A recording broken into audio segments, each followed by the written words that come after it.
Welcome to Humanity's Heart. My name is Dr. Robyn Mills, and my intention for today is to engage, energise and expand your heart. I'm excited to introduce my guest to you, Pat Armitstead, and she is at the forefront of transforming workplace wellbeing. She's presenting at over 1,000 keynotes internationally and facilitated workplace wellbeing programs in business and health sectors. She's referred to as Australia's answer to Patch Adams. I love Patch Adams.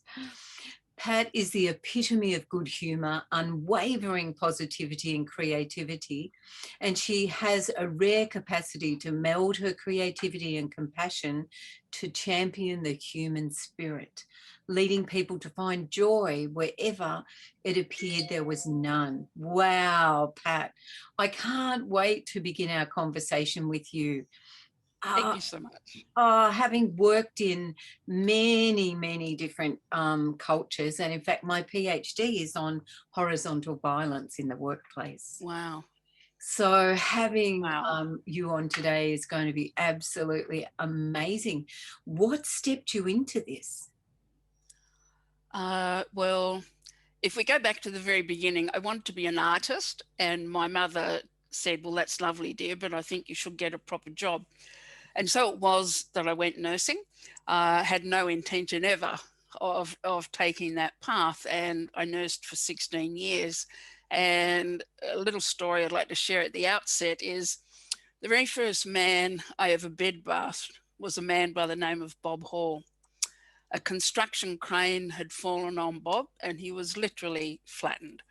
And he arrived in casualty and they pretty much shook their heads and said, he's not going to make it. However, 4 hours later, he was still alive and they agreed they would risk taking him to theatre. So that happened and he didn't die on the table as they feared. And as they were trolling him back to the recovery, conversation changed again and they said, poor beggar, he'll probably be a vegetable. So Bob woke up in recovery and revealed indeed he wasn't a vegetable. And the conversation changed again and they said, well, he'll never walk again. Bob Hall was in hospital the whole 3 years of my general nurse training. I saw Bob Hall every single day that I was on duty, whether I was rostered on his floor or not. And Bob walked on 2 sticks to my graduation ceremony 3 years later, stood at the back of the room, and when the ceremony proper was done, he said, I've actually got something to say, and came out the front. He had this scroll about 3 feet long, and he started reading off all the tricks and pranks and the terrible funny things that I did to him over that 3 years. And every now and again, my poor mother's sitting in the front row and she's going, oh, Patricia, you didn't. When he was done, he turned to me and he said, you don't know what you did. And Robyn, I never really got that till the year 2000. Like I got it on one level, but in the year 2000, I had been through a period of 4 years, a succession of losses, culminating with my partner of 20 years leaving with another woman. And it was at that point, brought to my knees in a place of, I disintegrated, basically. But I really, for whatever reason, I really got it. It's like, even back then, I was not really conscious, but unconsciously, subconsciously, I showed up in my authentic self and I gave the best of what I had without causing anyone any harm. I did spend a lot of time in matron's office because you weren't supposed to do some of the things that I did. But I really get my innate capacity to be good-humoured, and to be the imp was already there. And 16 years nursing let me use that and grow my compassionate self. Then I had some time in advertising. I had my own small video production company, small ad agency, and now melding. Well, I'm here to demonstrate the healing power of humour and creativity. And humour and creativity can transform any environment. I'm absolutely convinced of it. It reminds me of when I was a nurse. I was terrified. If I sat on the bed and talked to someone, I'd be in trouble. I was always in trouble. And then when I went to Royal Park Psychiatric Institution to train in psychiatric nursing, I found I could sing and that it would give people something to do. So I could only play about 5 things on the guitar, about 3 chords, and I'd create sing-alongs. And for that hour or however it was, there'd be joy and people would be participating, and I wasn't in trouble for doing it. And I was known for unlocking the locked ward and taking the people out the front and giving them cricket bats and playing cricket with them, like things that really, when I look back, was so risky. And I bet you've done some risky things in your time. Yeah, some we don't want to talk about. Yes. So I wish that I'd work with you. It would have been a hoot. It would have been an absolute hoot. So you've transformed people's darkest moments with laughter and with joy. You were talking off air about, what did we call them? Not pop-ups, we called them. Oh, it's gone again. So anyway, let's just explain it, and someone out there will go, I know the word. Where you just suddenly you arrive somewhere unexpectedly and start performing in some way. Yeah, and usually the group fills in. It begins with one flash dance, flash mob. That's it, flash mob. Yes. Yes, between our 2 brains, we're going to get the right word eventually. Yeah. Flash mobs are amazing fun. Yeah, so Merv Neal, who runs, he's leading the laughter yoga movement here in Australia. He's been convening a conference for many, many years, and I think it was 3 or 4 years ago, we did a flash mob to the Happy Song in Melbourne. Amazing. So what a great experience. And I think the principal thing for me is I've learned a lot of improv acting. Yeah. So to trust yourself, to get rid of the censor and be able to be totally spontaneous and let your gifts flow through has been a big part of the last 40 years, but especially the last 20. Yeah. I want people to be fully self-expressed, no matter what the current reality. And, I've learned so much from the performing arts and other modalities, other healing modalities, that enables me now to take people on that journey and to get really present to themselves and even their dark side. So, they're fully appreciating the wonder of who we are and how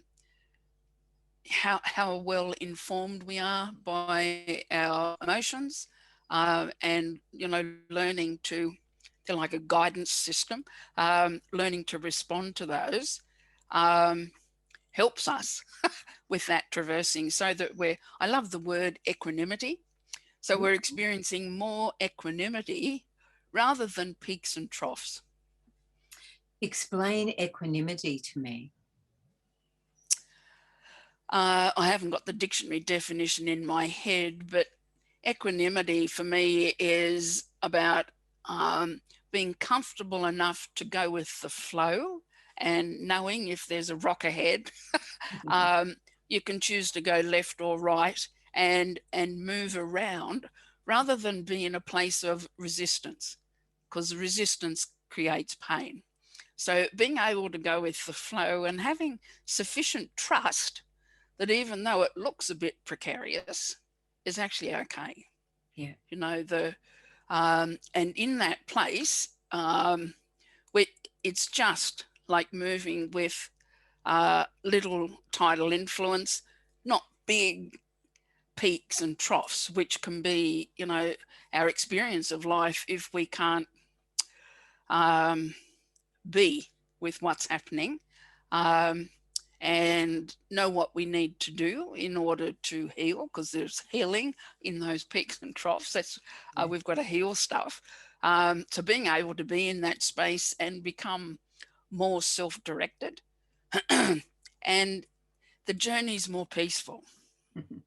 So equanimity is a calm place. I actually created a piece of art that kind of depicted the first 3 or 4 years of the turn of the century for me. And it's a triptych, and the first one demonstrates life turning me upside down. I've got these images on their head. Then I write myself, and it's a bit of an inflated sense of self, so I've got a bigger head. And then I've created a 3-dimensional casting of a face with the head left open. And that's right at the top of the third canvas. And so that's about rising above and being able to be the observer and leaving this open so we can receive all that we need to. You know, we can often be very blocked. That sounds amazing. And I can actually imagine those 3 pieces of artwork or that trilogy. So you've been to your darkest ebb and you've managed to pour light into that wound and lift yourself back to this equality place, to that place of balance that you're talking about, because I forgot the word. Equanimity. Thank you. That beautiful place of balance. Of course, stuff happens, doesn't it? You know, like yes, we might be going along and life's really fantastic and we're grateful, and then the next thing, something totally unexpected bowls you over and changes who you are. And each of these huge incidents turns you on your head. It actually makes a shift in who you are, and you become the new person that you're going to be. Would that be true for you? Yeah. You know, when I was devastated by all of those incidents at the turn of the century, I did disintegrate. I was a mess. Yeah. However, because I went to it, I committed whatever comes up now, I'm going to go to it. And because I went to it, then nothing had me from that point. I started to experience more paradox and synchronicity. Challenge and support was still there. And where in the past they might have been apart, challenge and support were almost side by side. Yeah. Something would happen and I'd get an amazing phone call, which was an answer to something.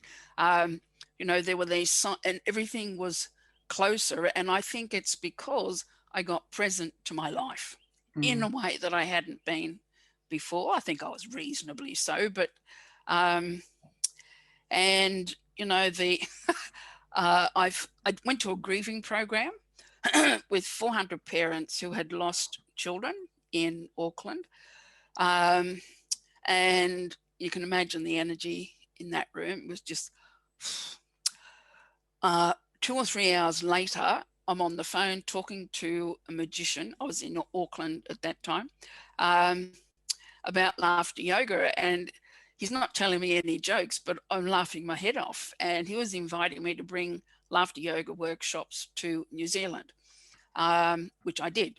And in the conversation with him, and here's what I want people to really get present to, he'd been telling me all these things about laughter yoga. I'm killing myself laughing, even though I've just not long ago left that room with 400 people in despair, you know. And it was like I could see the barometer for all those moods, and I thought, I've experienced every infinitesimal range of emotions in this last 4 or 5 hours. I've visited it all. Just wow. And then there was a little lull in the conversation, and I got a message. And the message was, oh my God, we've got radiology, pathology, hematology, but no joyology. I'm going to be a joyologist. I had no idea what that was. There were none. And so the journey began. I love that word, joyologist. It's fantastic. And I had a friend called Joy, and she would have loved joyology. Yes. A friend recently said to me, he said, you know, Pat, I think in the future, we won't be called David Martin or Pat Armitstead. We'll be called by that which we represent. And I said, oh, right. So I'd be joyful empowerment. He said, yes. And so I'd be that's humanity's heart. There you are. Yeah, that's great. And some cultures already do that. The American Indian, for example, all right, their names are representative of their past and those influences and who they're meant to be here now in this lifetime and what they'll be taking with them into spirit. It's beautiful. It's just beautiful, isn't it? Mm-hmm. Sometimes I do namings for children around the first birthday. And originally babies weren't named as soon as they were born. You know, people got to know them and understand them before they named them. Yeah. It's a good thing, isn't it? Yeah, it's interesting. You just get called the baby or she or he or something. Yes. Joyology is just such a beautiful thing to be able to bring into the world, to bring joy and laughter into every corner. And has it opened doors for you? Absolutely. I did 2 pilot programs because I had no idea what I was going to do with anything. And I thought, all right, well, let's begin with the laughter workshops that I've been introduced to. So I trained in that modality, had a friend who owned a couple of rest homes. And I said, look, I've no idea where this is going to go, but I'd like to do a pilot. Yeah. Are you up for it? And so she agreed. And so I taught 29 elderly residents a half-hour laughter yoga workshop, which they did every day with me for 90 days. At the end of that period, they were accredited as New Zealand's first accredited laughter facility, went on to win a world record in the Guinness Book of Records for laughing continuously for an hour. We did it in rounders because I didn't want anyone to come to harm. There's a thing called die laughing, isn't there? Yeah. Yeah. And then at the end of that period, I thought, okay, that informed me a lot. That time frame, I was grieving myself, but I went to these 29 residents every day, and I might have been crying on the way in the car, but I'd get out, tidy myself up and walk in. And, you know, the biggest lesson that I take away from that sits here still is I walked in that door and they loved me. Yes. These people, 65 to 105, had no judgment about who I'd been, all of the, you know, messes that had happened, you know, in that preceding few years. They just loved me for who I arrived. So it was like being back in a way with Bob Hall. I was just showing up in all of my vulnerability. Yeah. But when we do that, we're enlivened. So, you know, when we're in that ministering place, when we're contributing to another's well-being, and even in just the simplest ways, then magic happens. So in that, 4 of those 29 residents were on long-term antidepressants. Yeah. At the end of this period, they started to wean off. I did another program, a 12-month program, assessing residents and staff for their multiple intelligence, and then established an activity program that was probably the most varied and extensive that I've ever seen. Over 50 things they could be doing every month. And over that period, people just blossomed and flowered, all these elderly people. And they would wait at the door. There were Oh, two ladies in particular who would be there at the door for each day when I'd come, and these two were deaf, and so deaf people tend to talk a bit louder and you could hear them. I wonder what she'll have on today, or I wonder what hat she'll have today. I tend to wear a lot of hats. And, you know, I didn't do a clinical trial, but their lives were transformed. And that 15-month period helped me to see all that I could bring from the past, all my nursing and other experience, yeah. into the now for the programs that I might deliver in Joyology. And I started delivering into healthcare, doing a stress humour health program. Excuse me, in 2004, I did some work with 4 Jungian psychotherapists, and following that, started a good grief program. And in that program, we created art. That is amazing. Thank you. We used casting body parts. That's my face actually in that one. And myths, legends, fairy tales, storytelling, and then cast the body part that's holding the pain, and then help them to give expression through a creative process for either what they wanted to shed, although the shedding has actually already happened when the cast comes off, or to paint a picture of the future. And so how beautiful is that? Was extraordinary. So I ran from 2004 till I moved back over here. I ran that as a boutique grieving program called Good Grief. A lot of people don't want to do the deep work.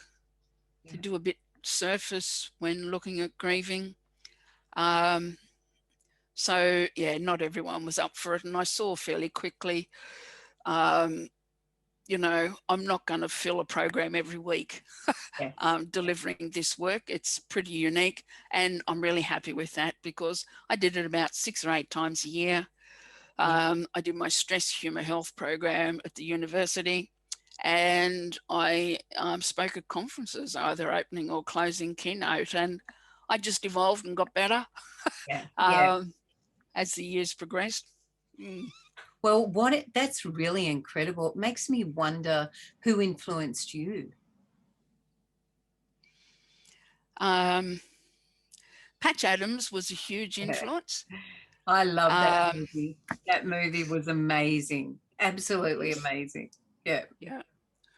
When my partner of 20 years left, and when he left, one of the last thing he said to me was, "No, I don't love you, and I never loved you." Oh, and at the time,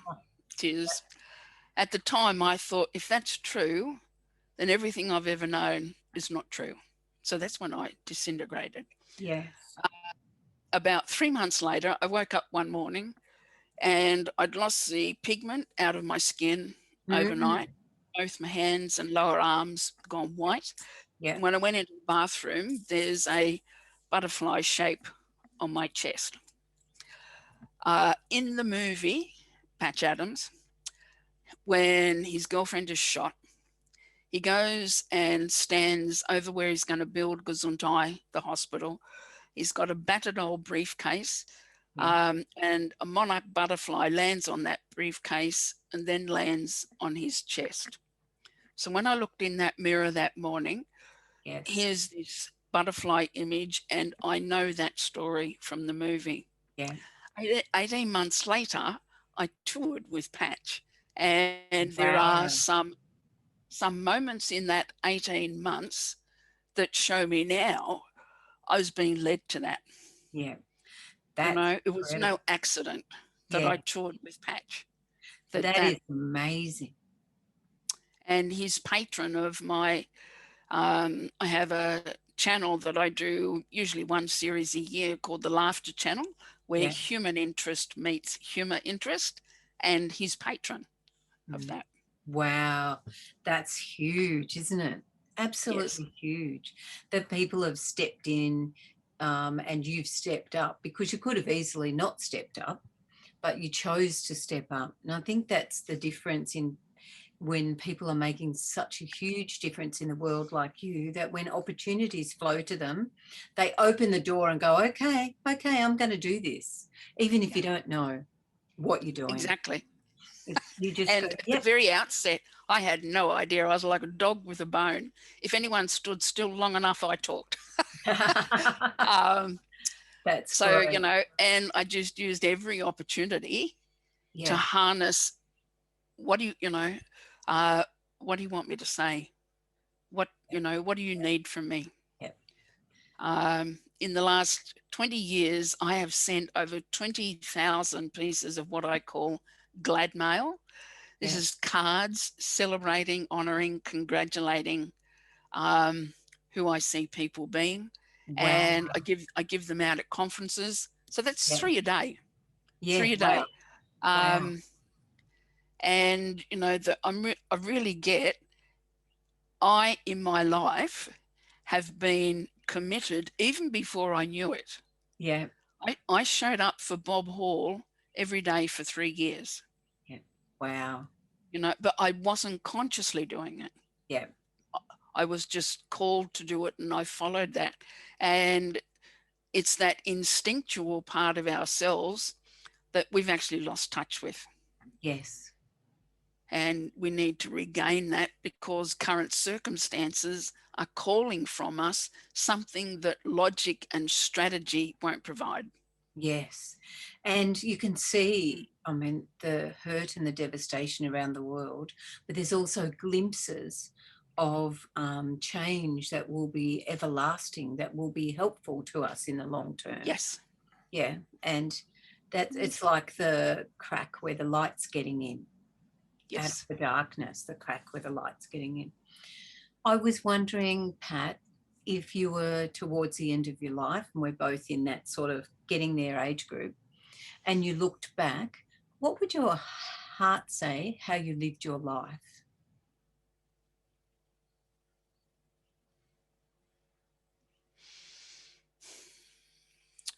I think I've always come from love.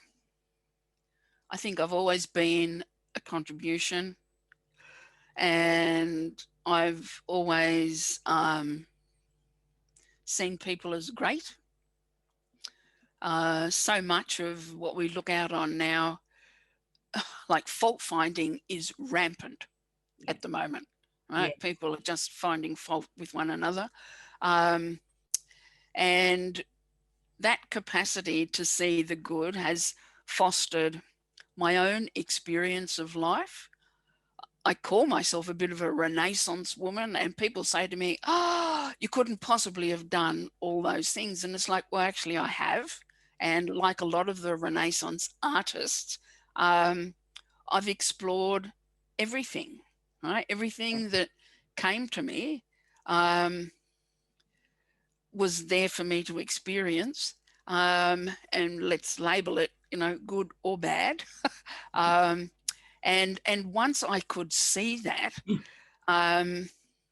things shifted. I remember getting a warrant of fitness on my car in New Zealand, and they said, oh, we're going to be a while, off you go and have a coffee and we'll give you a ring. So I teeter off, and I'm fairly short, so I had these silly, beautiful high heels on. And by the time I got to the cafe, I had a blister.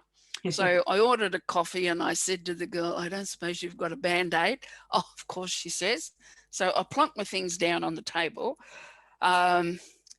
sit down, and I'd left my shoe at where I'd been carrying my shoe, and that was still sitting over there.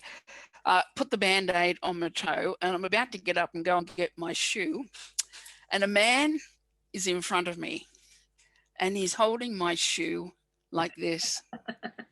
And he leans forward and he says, yours, madam? And I'm like, oh my God, this is him. This is the one. Like, he's just gorgeous, dressed all in cream. Yeah. And he said, do you know the last time we did this, it was a glass slipper. And you know how that ended, don't you? And I'm like, oh, be still my beating heart. This is him. And then out of the blue comes this perfectly manicured hand, grabs him by the ear and pulls him away. It was his wife. And I had to chase him to get my shoe at the door. So not everything is happy ever after. Yes, yes. But my life, this last 20 years, I have hundreds of those kinds of stories. Oh, because that's when we're beautiful. present, we step out into it. That so is beautiful. You know, to meld those things and be present. You're here to bring joy. Yes, Joyology. We're here to bring joy. So out of all the wonderful things that have happened, what's your proudest moment? Oh, I toured with Patch Adams through Russia's orphanages, Moscow and St. Petersburg. And on 36 of us dressed in clown persona. And we went to one particular orphanage for a deaf, dumb and blind school. And with every facility, we just allowed things to happen. We would walk in and just allow. No plan ever. And this little girl in a blue velvet dress walked towards me, took my hand, she's probably about 8 or 9, led me off to a side room and sat me down on the floor and started playing with my left earring. Nothing, no words or of exchange have happened. Deaf, dumb and blind school. And I just was full of wonder. I knew something incredible, profound was coming. It just this rising wonder and awe. And she started to hum. And I could tell by the tonal quality of her voice, she's deaf. Yeah. So she hummed for a time and then she stopped. And I thought, it's my turn. So I hummed and she's still hanging on to my ear. So I hummed and she hummed for almost an hour till they came and called me to, we have to go, Pat. And in that hour, I did not have another stray thought. I wasn't wondering, I wonder what vodka I'll try tonight. There was just this, her and I, in this profound, intimate experience that had no language. And that was 2014, and that's informed my life ever since. To know how much presence I can generate. So it took the two of us, of course. Yes. And of course, she was picking up everything from me by feeling the vibrations through my ear as I was humming. So that would be. Wow, that feels like a Helen Keller moment, doesn't it? Yes, and I returned from that tour feeling more vital and alive than I've ever felt in my whole life. Wow. Now, it was the saddest, gladdest experience I've had. The abject poverty those children live in is, just beyond belief until you experience it. And yet we walked in and it wasn't about always making them laugh hysterically or anything. It was about being present and allowing something to happen. Oh, that is an incredible story. Beautiful. The amount that you've contributed to humanity's heart over your lifetime is phenomenal. And it just warms my heart to think about all those thousands of moments that you've had where you've had the opportunity and you've stepped into it and been something, as you say, without planning, without organising something, that just being 100% present. I remember when I first started, I joined National Speakers in New Zealand, and I was actually talking to one of the women this morning. She's in America now. We was having a very quick chat, and I said, I remember the very first little encouraging note you sent me. I said, I still have it. And I kept all of those through to now. I've got about 5,000. Oh, and wow.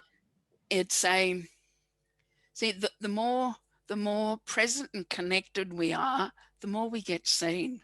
Yes. Because we're lighting up, and others who are lit at the same range, if you like, see us. and we have these exchanges, and it's just like lighting the next candle. And And I'm thinking, yeah, you know, Pat, it reminds you of the innocence of the child, like my grandchildren. You know, they're just full of spark and full of life, and you just know they're there, and you just want to be part of it because their energy is so pure. yeah, It's that pureness. It's getting back in touch with the pureness that we all have. yeah. My little grandson, I shared with you a piece of art he drew me once. It was, goodness knows how he came to receive that. But anyway, we draw a lot together, and he's 8 now. So he drew this broken heart, and he's got sad things happening in one side and happy things happening in the other. And I haven't commented at this point. And he turns to me when he's finished, and he said, you know, here you are, Nana. He said, do you know, he said, happy and sad things both happen in the heart. Mm. Amazing. How does an 8-year-old have that experience? And who is he going to be? Yes. Well, being a descendant of yours, the possibilities are endless. He and I have written 11 books. Oh, wow. That's incredible. 11 little books, yeah. And you published them? Oh, no, but the last one, I definitely am going to publish. It's called The Adventures of Farty McFartbrain. That is so cool. It's a boy. Yes, but yeah, that I want to get on Amazon, and maybe there'll be more adventures there. I can just see, you know, the fact that we can laugh at farting, you know. Yes.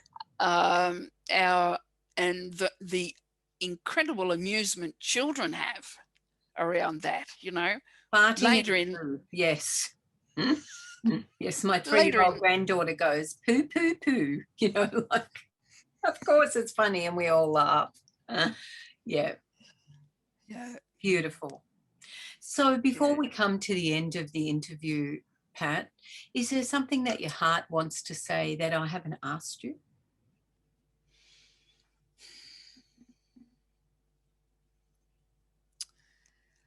I lost my first child, a daughter. There was a good pregnancy, but many complications, and she ended up being born dead. And I grieved. I grieved for a long time, but I never named her. It was 43 years ago.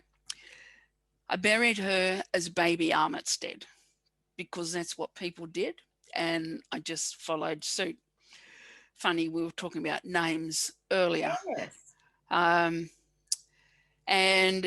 in 2020, when all of those losses happened, and I went to that grieving seminar with the 400 parents who'd lost children, I went with a friend who was a celebrant. And at the end of the session, the doctor who was presenting is coming along talking to the parents in the front row, and I'm sitting in the front row, asking them, what was your child's name? And I turned to my friend and started crying. And I said, I never gave her a name. And she said, that's all right, chicken. She said, that's all right, chicken. She said, we'll have a naming ceremony. Oh. Huh? And so I did. And I invited to that ceremony all the people in my life whom I was not sure were really on my side of the fence. Right? There were people whose whom I wasn't totally sure had my back. And I thought, well, this will be the decider. You know, I will know. And so all of these people turned up. So the, you know, we can grieve posthumously. Yes. You know, Yes. I grieved back then, but I grieved again at another level. I never got to know her other than as she was in my room. I have a photo of my son, and now I have all the paraphernalia from that naming ceremony framed and sitting alongside the photo of my son, representative in a different way of his sister. Oh, that's beautiful. But you haven't told me the name. Everyone listening to the interview is screaming at me, ask what the name is. I called her Willow. Oh, that's beautiful. And when I first started Joyology, one of the first, I went and spoke to 100 health professionals. I was like, I want to get some input here. Yeah. Where do you think I should go with this? So the first person I spoke to was a social worker at Starship Children's Hospital. And he said to me, Pat, it'll never take off. You'll never get anything happening here. He said, I love you and you can always come and work in my office. That table's empty. It's yours anytime you want it, but it's never going to happen. And a couple of weeks later, he sent me an audio of a, I'm trying to think it was Paul McCartney or John Lennon. I think it might be Paul McCartney song, Bend Little Willow. Oh. Right. Now, I hadn't had the naming ceremony then. It was a bit later that the naming ceremony happened, and it was like, there it is. So here are all these isolated things. Yes. But, you know, when which is why I love to journal. Yeah. And we really get to see what happened, what's happening in the passage of time. You don't have to look back yesterday, but when you look back over a longer period, it's like, look at this. This is amazing. Oh, that is so beautiful. Naming her Willow, and it's such a beautiful name. And I guess when you see a willow tree, it would give you some really beautiful, peaceful feeling. And you know, birds and trees don't struggle. We've had storms here the last couple of days, and, you know, they just bend right, and flow. Sometimes they have to bend a lot. And, you know, on the escarpment of some seasides, trees grow nearly flat to the ground, but they grow. Yes. Have you noticed that? You know, Yeah. they're bent over totally. Yes. So here we are.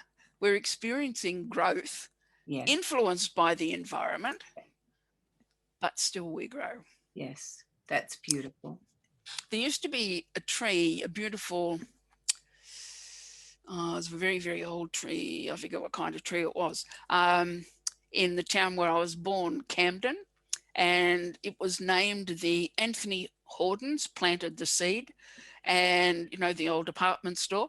And there was a huge sign on the hill. It was in the hill leading out of Camden, and it said, while I live, I'll grow.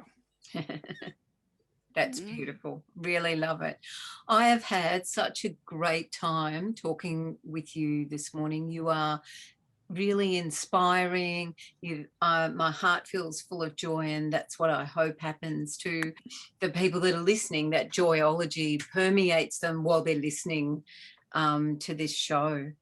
Thank you. Yeah, thank you, Pat, for being joyous and bringing love into our hearts today. My name is Dr. Robyn Mills from Humanity's Heart. I hope that we've engaged, expanded, energized your heart somehow today. And until we meet again, may your heart beat to the rhythm of humanity's heart. Thank you, Pat.